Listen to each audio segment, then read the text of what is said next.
Deepak Kumar. Yes, sir. Okay, Deepak, tell me something about you. My name is Deepak Kumar. I have done my graduation with commerce stream from Delhi University. I belong to a middle class family. My father is a doctor, my mother is a homemaker, and my brother is preparing for civil services examination, sir. I am very good in logical building and having good analytical skills. That's why I choose data analytics and data science for my career. Can you describe yourself in one word only? Sir, curious. Curious. Curious about what? Sir, to learn new things. Can you tell me why did you left your last job? Sir, it's a career move. I learned a lot from my last organization. But now this is the time to face some new challenges and learn new things and enhance my skills. And what is your strength?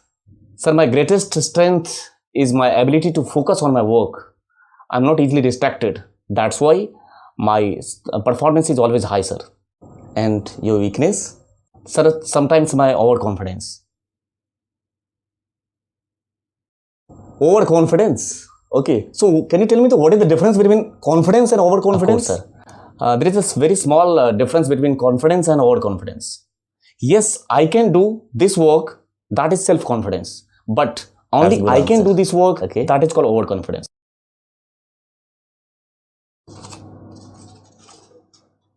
Deepak ji, मुझे लगता है आपका first interview तो नहीं है. No, sir. नहीं, क्योंकि already मेरे पास आपका सीवी है और ऑलरेडी आप वर्किंग हैं. सर.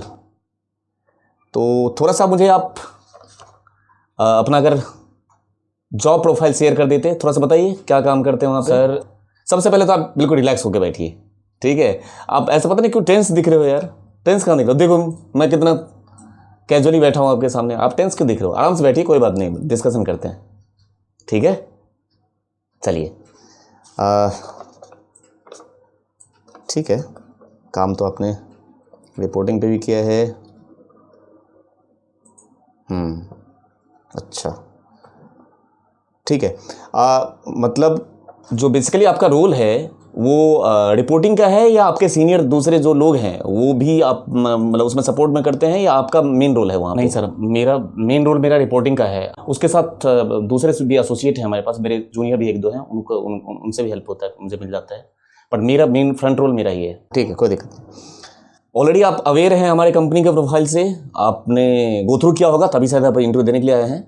और ऑलरेडी आपकी सर से भी डिस्कशन हुई होगी, मुझे नहीं पता आप क्या बात हुई है. मैं आपको थोड़ा सा टेक्निकल, मुझे आपसे कुछ बातें करनी है. आप मुझे बताइए कि नॉर्मली जब आप डेटा पे काम करते हो, मान के चलते हैं अभी आपने के प्रोफाइल के हिसाब से मुझे लग रहा है कि आप प्योर रिपोर्टिंग का काम करते हैं. प्योर रिपोर्टिंग मतलब weekly report, monthly report, yearly report, ये सारे रिपोर्टिंग जो करते हो, तो दैट मीन्स बहुत हैवी डेटाबेस पर आप रिपोर्टिंग करते होंगे. ऐसा मैं मान सकता हूँ कि आप बहुत हैवी डेटाबेस पे काम करते होंगे. राइट और रॉन्ग? Right sir. राइट. अब मैं आपको एक सिनेरियो दे रहा हूँ, आप मुझे रिवर्ट बैक में आंसर दीजिए तो मैं कि पीडीएफ फाइल जिसमें 5 लाख, 3 लाख, 2 लाख जितने भी रिकॉर्ड हैं, मेरे पास रिकॉर्ड है, वो पीडीएफ फाइल में आया हुआ है बाहर से. मेरा जो रीजनल ऑफिस है वहाँ से मेरे पास पीडीएफ फाइल में डेटा आया है. उस पीडीएफ फाइल को अब मुझे क्या करना है, उसके बेस पे मुझे पिवट टेबल बनाना है, उसके बेस पे मुझे रिपोर्टिंग करनी है. तो वो पिवट टेबल उसके बेस पे मैं कैसे बनाऊँ? सर, बन सकता है, कोई प्रॉब्लम नहीं होती है. पीडीएफ से तो डायरेक्ट नहीं बन पाएगा, दैट्स नॉट पॉसिबल कि पीडीएफ से एक्सेल में बना दूँ. लेकिन पीडीएफ फाइल को हम क्या करते हैं, एमएस वर्ड में एज मतलब इंपोर्ट नहीं होता, एमएस वर्ड में ओपन विद कर लेते हैं हम. एमएस वर्ड में जाके ओपन विद एमएस वर्ड कर. एक मिनट, आपने किया है या आप हाइपोथेटिकल हम यूज करते हैं डेली हमारे ऑफिस में? एमएस वर्ड, सॉरी, ये पीडीएफ फाइल होता है. कभी आपको स्टेप की जरूरत पड़ी इस टाइप के डेटा को इस पे काम करने की? सीएसवी फाइल आपका पीडीएफ फाइल पे मैक्सिमम से बताइए, हमने किया है कि नहीं किया? किया हुआ है, हम डेली यूज करते हैं, हम लोग करते हैं हम सर. अच्छा, चलिए मुझे प्रोसेस बताइए सर. पीडीएफ फाइल मेरे पास है, कहीं से आया मेरे पास पीडीएफ, उसको मैं ओपन विद एमएस वर्ड करूंगा. एमएस वर्ड में खोल के उसको ओपन विद करूंगा और वहां से फिर एक्सेल में कॉपी करके पेस्ट कर दूंगा. यहाँ से पेस्ट करूंगा तो, और एक्सेल में जो भी आपको ऑटो फिट वगैरह करना होगा, मैं वहाँ से ऑटो फिट करके. नहीं, अब आप सही बोल लो, बोलते रहो. एक्सेल में जब पेस्ट हो गया तो एक्सेल में तो एज इट इज कॉलम में अपने आप सेट हो जाता है डेटा. मैं करके दिखा सकता हूँ सर. दैट्स ऑल, बस वेट, हो गया, मुझे ये सुनना था आपसे. एक सिनेरियो मेरे पास और है.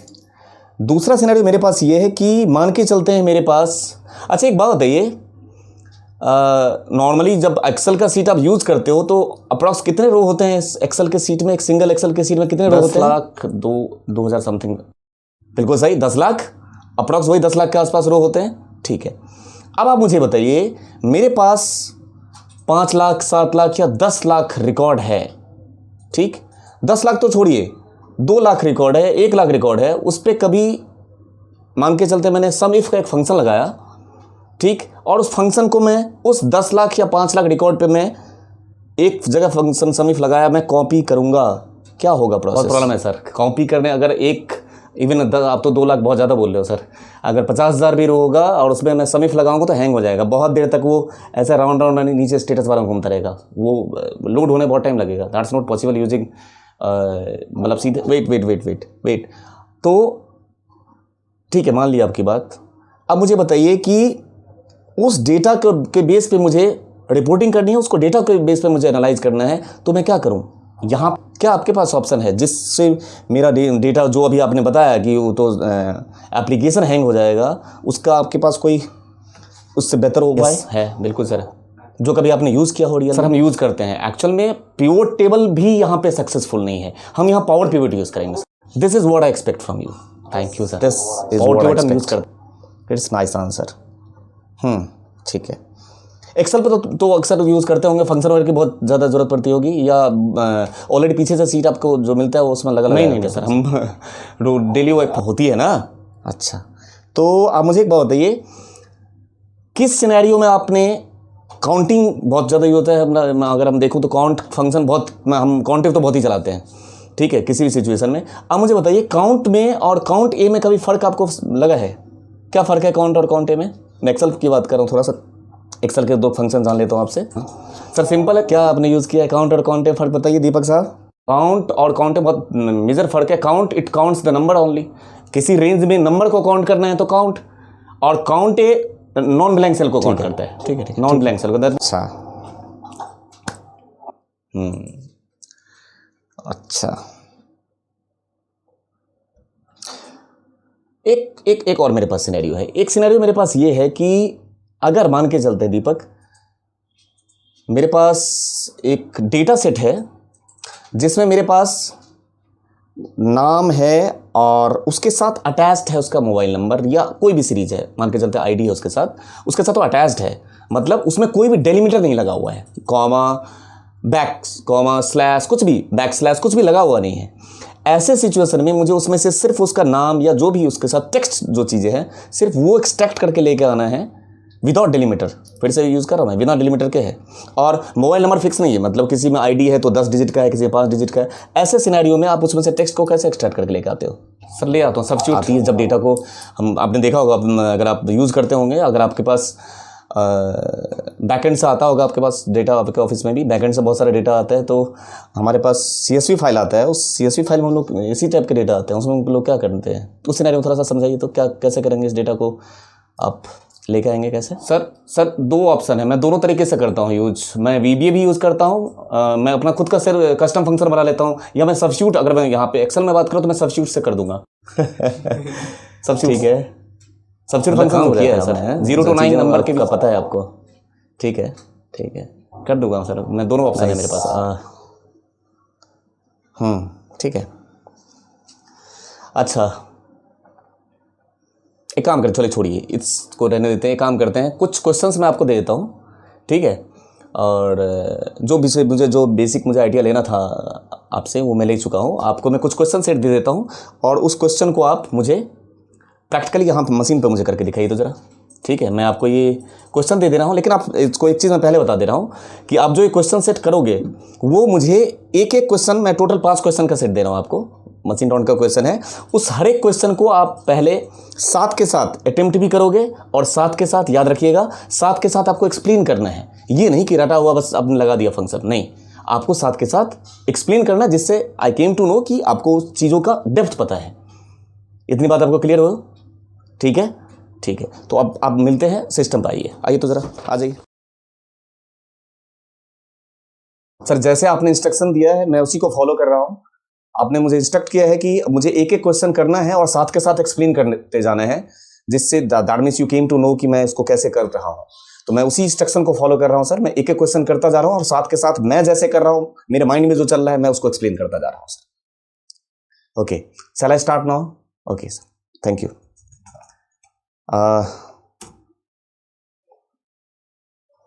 मैं यहां पे यूज कर रहा हूं सर, चूंकि कह रहा है कि need to count of record where column B doesn't contain zero, doesn't contain zero.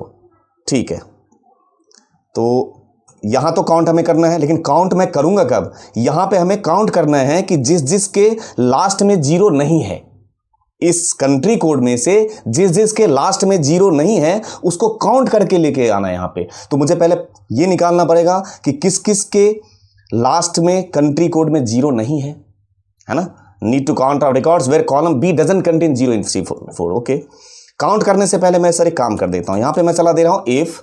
मैं पहले ही चेक करा दे रहा हूं इफ, और इफ के साथ चूंकि ये टेक्स्ट है और इसके लास्ट में नंबर्स है ना, तो मैं पास कर रहा हूं साथ के साथ वैल्यू।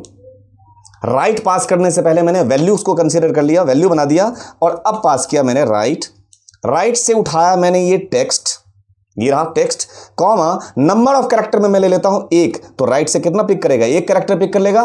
तो राइट से नंबर ऑफ कैरेक्टर 1, अगर इसकी वैल्यू बराबर 0 हो, राइट से 1 कैरेक्टर पिक करने का जहां जहां 0 हो, बराबर 0 हो, तो कॉमा राइट से 1 कैरेक्टर इसकी वैल्यू बराबर 0 हो, ये मैंने इसका राइट का यही ब्रैकेट बंद कर दिया। अगर 0 हो तो नल कर दो भाई, नहीं चाहिए वो वाला, जहां जहां नहीं तो 1 कैरेक्टर उठा लो। ये देखिए सर, मैंने पहले ये काम कर लिया। तो अब जहां जहां 0 नहीं है सर उसकी वैल्यू मुझे अकरेंस पता चल गया, जहां जहां 0 नहीं है उसकी अकरेंस मुझे पता चल गया। अब तो मैं काउंट कर ही दूंगा ना, अब मुझे कोई प्रॉब्लम नहीं है। अब मैंने क्या किया सर, यहां पे चलाया काउंट, और मैं इसको स्टेप से ऐसे इस तरीके से मैं इस क्वेश्चन को अटेम्प्ट कर सकता हूं। ये मेरा अपना माइंडसेट है सर, अब रेस्ट आप देख लीजिए sir. Right sir, question number 2 जो आपने पूछा है वो अगेन क्वेश्चन नंबर 1 का अपग्रेडेड वर्जन लग रहा है मुझे। रीजन है इसमें, अप्रोच दोनों का सेम है, लेकिन आपने इसमें कहानी में ट्विस्ट डाल दिया है। चलिए मैं ट्राई करता हूं सर एक बार। Need count of records where column C has false and column B doesn't contain zero in E5। Okay, यहां मुझे काउंट क्या करके लेके आना है सर?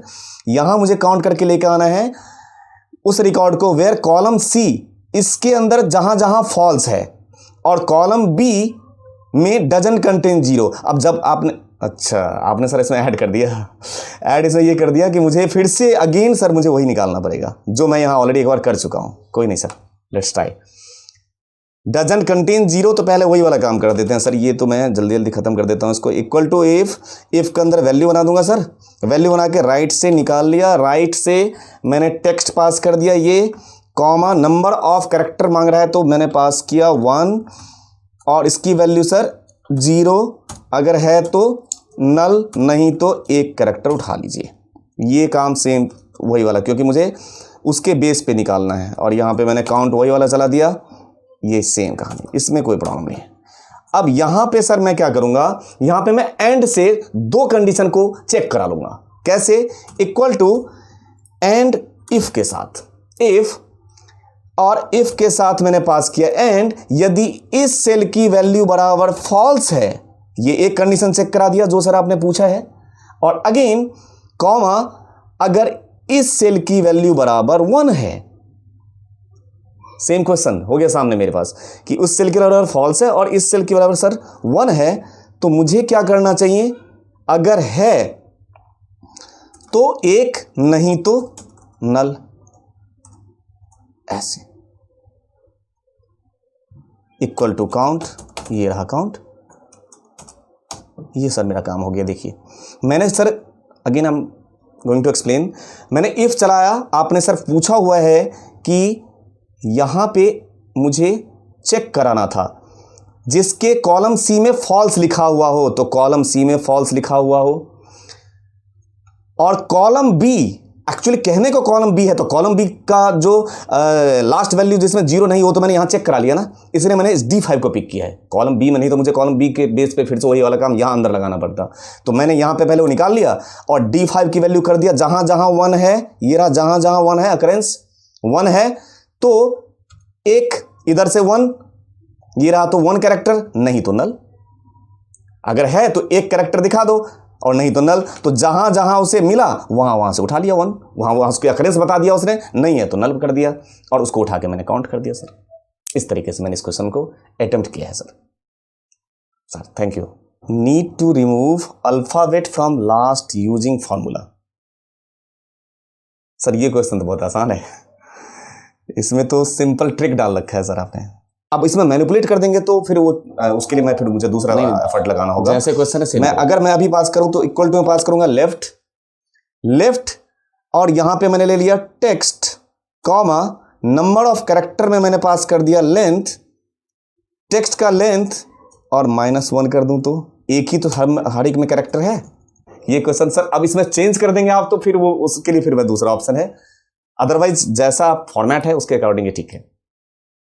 यस सर इस क्वेश्चन में आपने पूछा है find out the duplicate value showing name under duplicate list by using formula. That means इसमें जो जो नाम डुप्लीकेट है सिर्फ वो नाम मुझे यहाँ पर डिस्प्ले कराना है, उसको छोड़ के जो यूनिक नाम है उसको डिस्प्ले नहीं कराना है। तो सिंपल अगर मुझे अकरेंस निकालना होता कि कितने अकरेंस हैं तो मैं काउंटिव से सिंपल चला देता, लेकिन यहाँ पे मुझे सिर्फ अकरेंस नहीं दिखाना है, यहाँ पे मुझे उसका नाम भी दिखाना है। ऐसे सिचुएशन में मैं पास कर दूंगा यहाँ पे कंडीशन चेक करा लेते हैं, इफ के साथ चला देता हूँ काउंटिव। इफ काउंटिव में सर रेंज में तो पूरा लेते हैं यही, रेंज कॉमा क्राइटेरिया में यही ब्रैकेट बंद। अगर इसका अकरेंस 1 से ज़्यादा बार हो, इज ग्रेटर देन 1, अगर 1 से ज़्यादा बार हो तो इसी को ले लो और नहीं तो नल कर दो। ऐसे करूंगा सर मैं।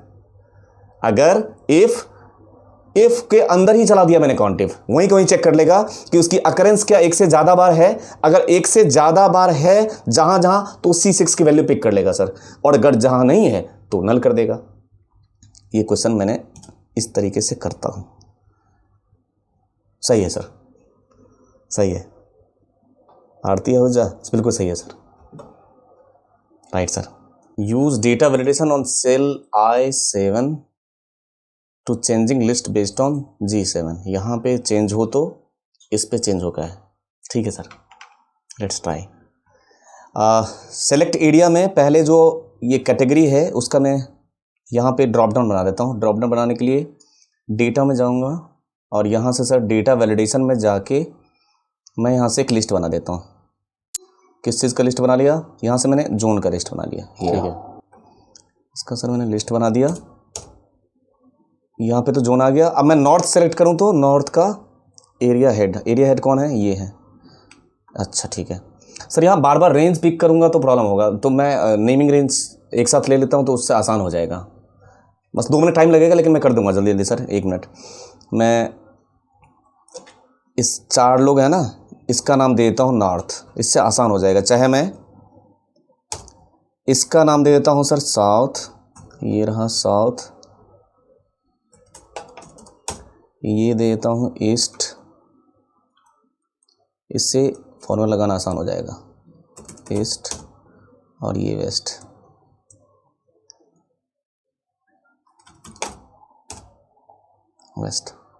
अब कर दूंगा सर, ये यहाँ पे गया ऑल DL गया और यहाँ से मैंने लिस्ट बना लिया। अब लिस्ट में मेरे पास सर 2 ऑप्शन हैं। 2 ऑप्शन में मैं इफ़ से भी कर सकता हूँ सर, नेस्टेड इफ चला के बार बार चेक करा के तब कर सकता हूँ। इफ़ से करो, यह सबसे आसान रास्ता सर, मैं इनडायरेक्ट पास करके कर दूंगा। नहीं पहले इफ़ से। अच्छा ठीक है सर, पहले सर मैं इनडायरेक्ट कर देता हूँ, इनडायरेक्ट करने के बाद तब मैं आपका वाला कर दूंगा। वो सर बहुत मैनुअल अप्रोच है, वो पसंद नहीं मुझे। ठीक है चलो करो, वो बहुत मैनुअल अप्रोच है, उसमें बार बार अब कई बार गलतियाँ हो जाती है उसमें। लेकिन इससे भी करके सर मैं पहले इनडायरेक्ट से करने दो तो 1 मिनट जाओ। Equal to indirect sir, naming range already दे दिया, तभी मैं जानूँ उसके पहले मैंने बोला था सर आपको नेमिंग रेंज दे देता हूँ। नेमिंग रेंज दे दिया। अब नेमिंग रेंज देने के बाद नेमिंग रेंज दिया और इनडायरेक्ट में सर कुछ नहीं करना, मुझे उठा के ये पास कर देना है, बस हो गया मेरा काम। ये लो सर, गुड, ये रहा। इसलिए सर मैं कह रहा था नेमिंग रेंज देने दो। साउथ, तो ये रहा सर, साउथ का लिस्ट आ गया, ये देखिए। नहीं ठीक है, जैसे भी जोन का। अच्छा ठीक है, मैं इफ से भी कर देता हूँ, 1 मिनट करो तो इफ से। Alt D, all D L, और यहाँ पे मैं गया सर लिस्ट। अप्रोच दोनों सेम है, बस नेस्टेड इफ लगेगा सर। यहाँ पे इक्वल टू बात वही है। इफ यदि इस सेल की वैल्यू बराबर डबल कोट्स में साउथ हो तो कॉमा, जो नेमिंग रेंज दे रखा है नेमिंग रेंज वो उठा लो, ये रहा साउथ, कॉमा, फिर से दोबारा चलेगा इफ, फिर से चलेगा इस सेल की वैल्यू बराबर नॉर्थ हो, NORTH, नॉर्थ हो, कॉमा, और ये बात सही हो तो नॉर्थ, कॉमा, फिर से इफ साउथ नॉर्थ, कॉमा, इस सेल की वैल्यू इस बार क्या हो जाए ईस्ट, कॉमा, इफ इस सेल की वैल्यू बराबर ईस्ट, और ये बात सही हो तो ईस्ट, ईस्ट हो गया, कॉमा, फिर से इफ और इस सेल की वैल्यू बराबर वेस्ट, कॉमा, वेस्ट, ब्रैकेट 1 बंद 2 बंद शायद 3। अब ये सर इससे गलती होगा तो फिर मेरा मुझे याद नहीं रहता। हो गया सर, ये रहा, इससे भी आ जाएगा, कोई प्रॉब्लम नहीं है। गुड, तो या तो मैं ऑल्ट डी एल, या तो सर सबसे बेटर अप्रोच और वो उससे, नहीं तो मैं सिंपल नेस्टेड इफ पास करके कर दूँगा सर। ठीक है sir, thank you for your supportive nature. बहुत मुझे, मेरा सर सिलेक्शन हो ना हो, लेकिन मुझे आपके साथ इंटरव्यू देने बहुत मैंने एंजॉय किया। मतलब इतना मैं स्टार्टिंग में सर जब HR मेरा चल रहा था तो मैं बहुत अंदर से बहुत शाई फील कर रहा था, लेकिन आपने एक बार भी मुझे ये नहीं एहसास होने दिया कि मैं किसी ऑफिस में बैठ के कहीं इंटरव्यू दिया। लगा आपको? I really enjoy. बढ़िया लगा? हाँ सर, अच्छा लगा मुझे, इसलिए कह रहा हूँ। Thank you sir. मेरा सिलेक्शन हो ना हो, लेकिन मुझे इंटरव्यू देने में मेरा पहला इंटरव्यू ऐसा है जिसमें मुझे बहुत अच्छा लगा sir. Thank you sir, thanks a lot. हम उम्मीद है ये वीडियो आपको पसंद आया होगा। वीडियो के पसंद आने पे लाइक, शेयर और सब्सक्राइब करना ना भूलें। एडवांस एक्सेल, SQL और अदर IT रिलेटेड टेक्नोलॉजी सीखने के लिए आप हमारे virtual classroom training session join कर सकते हैं। मिलते हैं आपसे अगले वीडियो में। Thank you.